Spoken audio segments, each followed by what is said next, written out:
Serial ये रिश्ता क्या कहलाता है में अब आने वाला है एक बेहद बड़ा और हैरान कर देने वाला ट्विस्ट। इस बार अभीरा की जान पर बहुत बड़ा खतरा मंडराने वाला है। जहरीले धुएं की वजह से उसकी सांसें रुकने लगती हैं और वह बेहोश हो जाती है। ऐसा लगता है कि कोई लगातार उस पर हमला कर रहा है और उसे डराकर मिस्टर मल्होत्रा वाला केस छोड़ने के लिए मजबूर करना चाहता है। लेकिन अभीरा हार मानने वालों में से नहीं है। वह ठान चुकी है कि चाहे कुछ भी हो जाए, वह यह केस हर हाल में जीतेगी। उसे अच्छी तरह पता है कि अगर वह पीछे हट गई तो सच कभी सामने नहीं आएगा। इसलिए तमाम धमकियों और खतरों के बावजूद वह अपने फैसले पर अडिग रहती है। जब अभीरा घर पहुंचती है तो वह काफी परेशान दिखाई देती है। परिवार के सभी लोग उसका हौसला बढ़ाते हैं और कहते हैं कि उसे सच्चाई का साथ देना चाहिए। सभी उसे भरोसा दिलाते हैं कि वह जरूर सफल होगी। लेकिन दूसरी तरफ फूफा सा पहले ही साफ कर चुके होते हैं कि अगर अभीरा मिस्टर मल्होत्रा वाला केस जीतती है तभी फर्म की पूरी जिम्मेदारी उसे सौंपी जाएगी, वरना नहीं। इसी बीच घर में एक रहस्यमयी चिट्ठी पहुंचती है जिसमें साफ साफ लिखा होता है कि अगर अपनी जान की परवाह है तो यह केस तुरंत छोड़ दो। यह चिट्ठी पढ़कर पूरा परिवार हैरान रह जाता है। अभीरा सोच में पड़ जाती है कि आखिर यह चिट्ठी किसने भेजी होगी।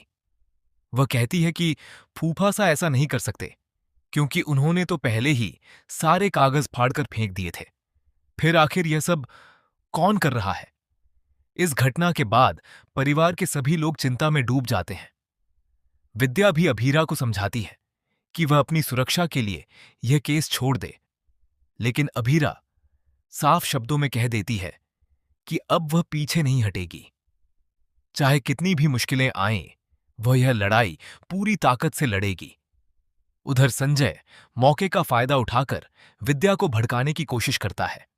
वह कहता है कि अभीरा अपने काम में इतनी व्यस्त रहती है कि उसे अरमान की दवाइयों और उसकी सेहत का भी ध्यान नहीं रहेगा। संजय की बातें सुनकर विद्या कुछ देर के लिए परेशान हो जाती है और उसे लगने लगता है कि कहीं सचमुच अभीरा अपने काम में जरूरत से ज्यादा तो नहीं उलझ गई है। रात में विद्या गुस्से में अभीरा पर नाराज हो जाती है और अरमान को दवाई देने की बात कहती है। तभी अरमान मुस्कुराते हुए बताता है कि वह समय पर दवाई खा चुका है। वह विद्या को समझाता है कि अभीरा उसका पूरा ध्यान रखती है। उसने अपने मोबाइल में दवाइयों का पूरा शेड्यूल सेट किया हुआ है ताकि कोई भी दवाई समय पर लेना न भूले। यह सुनकर विद्या को अपनी गलती का एहसास होता है और वह अभीरा से माफी मांग लेती है। अगले दिन अरमान और अभीरा पोद्दार फर्म पहुंचते हैं। दोनों एक महत्वपूर्ण मीटिंग में शामिल होते हैं और केस से जुड़े जरूरी मुद्दों पर चर्चा करते हैं। मीटिंग खत्म होने के बाद अभीरा अकेली अपने कमरे में कुछ जरूरी फाइलें देख रही होती हैं। तभी कोई अज्ञात शख्स चुपके से कमरे में धुआं छोड़ने वाला एक कैप्सूल फेंक देता है।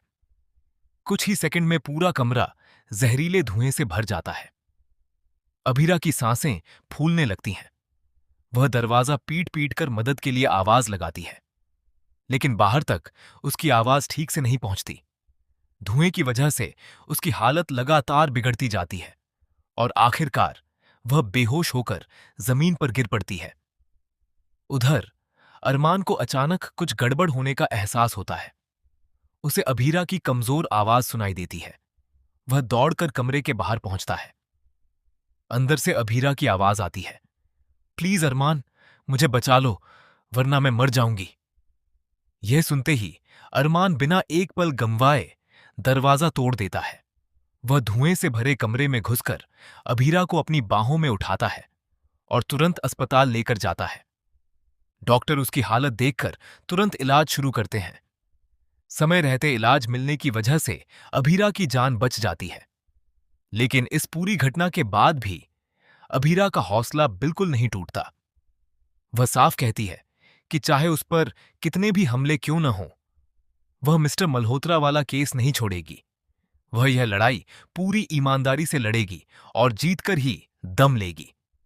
अब देखना बेहद दिलचस्प होगा कि आखिर अभीरा पर बार बार हमला करने वाला असली शख्स कौन है। क्या अरमान उस दुश्मन का सच सबके सामने ला पाएगा? क्या अभीरा इस केस को जीतकर फर्म की जिम्मेदारी अपने हाथों में ले पाएगी, या फिर उसके सामने अभी और भी बड़े खतरे आने वाले हैं? आने वाले एपिसोड में कई चौंकाने वाले खुलासे दर्शकों को देखने को मिलने वाले हैं।